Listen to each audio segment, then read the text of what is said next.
disadari oleh semua pemerintah daerah bahwa sebetulnya kebutuhan ASN itu berapa. Dari dulu kita melakukan anjab dan sebagainya, tapi sampai hari ini di daerah belum juga sampai pada pemahaman itu. Sehingga masih pada penerimaan pegawai formasi masih berlomba-lomba daerah untuk mendapatkan kuota yang lebih banyak. Nah ini mungkin yang perlu.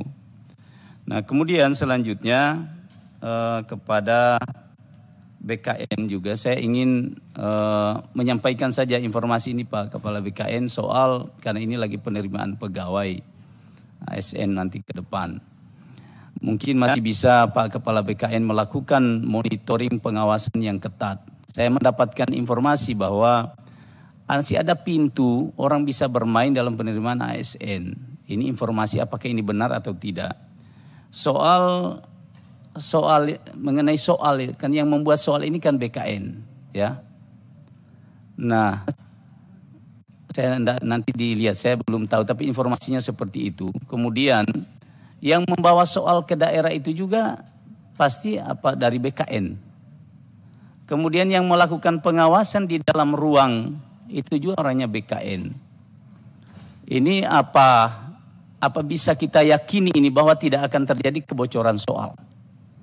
Sehingga kemarin kita berkelakar dengan beberapa orang Pak Kepala BKN, jangan sampai ada orang yang sudah hafal soal. Ya, itu. Nah itu yang pertama. Kemudian berikutnya ini berkaitan dengan Pak KSN. Pak KSN ini sebetulnya kinerjanya selama ini saya ikuti cukup bagus, pengaduan masyarakat banyak Pak, ASN terutama. Tapi sayangnya pengaduan itu tidak ada giginya Pak. Rekomendasi itu banyak rekomendasi tidak ditindaklanjuti oleh kepala daerah. Nah ini mungkin salah satu juga tugas Pak Menpan ini untuk memberikan penguatan kepada KSN ini sehingga rekomendasi-rekomendasi KSN itu bisa dipatuhi oleh para kepala daerah. Yang kedua, ini hanya menyampaikan saja karena namanya juga mengingatkan Pak, tugas kami mengingatkan. Jangan sampai saya juga mendengar selentingan, ini mudah-mudahan tidak benar. Bahwa untuk mendapatkan rekomendasi ke Pemda itu harus mengeluarkan uang. Ini tolong diawasi Pak, mungkin kalau kepala KSN tidak mungkin ini melakukan, tapi jangan sampai di bawah-bawah Pak, ini diawasi saja. Saya hanya mendengar ini, jangan sampai ini terjadi. Kemudian selanjutnya yang juga saya ingin menyampaikan kepada kepala BKN soal tes wawasan kebangsaan Pak. Saya tidak tahu ini yang membuat tes ini, soal-soal ini, karena fenomena yang terjadi Pak Kepala BKN saya melihat, saya tidak soal KPK ya, karena kalau PK kalau kita lihat dari ribuan orang yang tes kan hanya 75 yang tidak memenuhi syarat. Saya kira ini sesuatu hal yang biasa lah kalau saya lihat. Nah yang biasa Pak coba lihat, saya mengambil contoh di IPDN misalnya.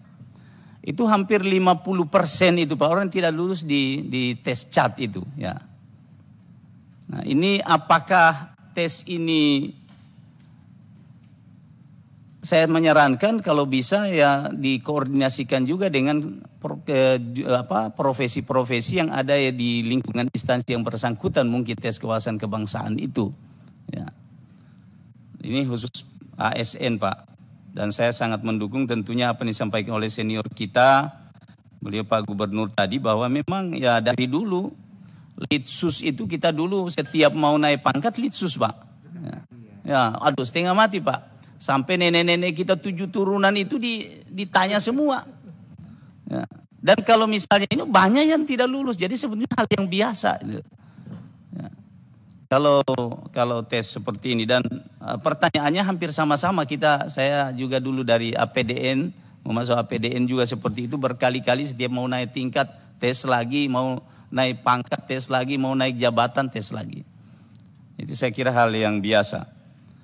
Mungkin saja itu yang perlu dikoordinasikan Pak Kepala sehingga untuk mengantisipasi banyak yang tidak lulus itu Pak dari tes wawasan kebangsaan itu. Nah kemudian dari ORI saya ingin menyampaikan yang pertama soal kekuatan ombudsman ini Pak. Ini kan ombudsman hasilnya pasti LHP ya. Nah kita berharap juga ada kekuatan seperti KSN Pak ke depan.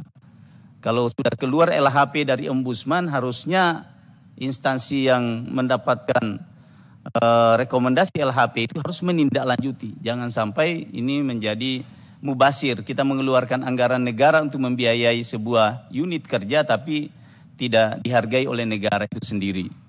Ya. Kemudian juga kepada Kepala LAN, ya, saya kepada Andri ya. Andri ini adalah sebuah unit organisasi pemerintah yang kita anggap biasa-biasa saja, tapi sangat penting sesungguhnya tugas pokoknya. Nah, saya berpikir ke depan sampai ke daerah memang ada dinas biasa, dinas perpustakaan dan arsip. Rata-rata di daerah itu disandingkan antara arsip dan perpustakaan. Mungkin ke depan dipikirkan Pak, supaya semua daerah ini punya lembaga itu. Kemudian arsip ini menjadi hal yang penting karena sengketa tanah dan sebagainya itu semua bermula dari arsip yang tidak bagus. Saya ingat betul dulu saya masih pegawai itu luar biasa di penataan arsip itu luar biasa bagusnya Pak. Nah, sekarang karena sistem digital semua, kita belum sampai di digitalisasi tapi arsip secara fisik kita sudah tinggalkan. Itu persoalan yang ada di administrasi negara kita hari ini.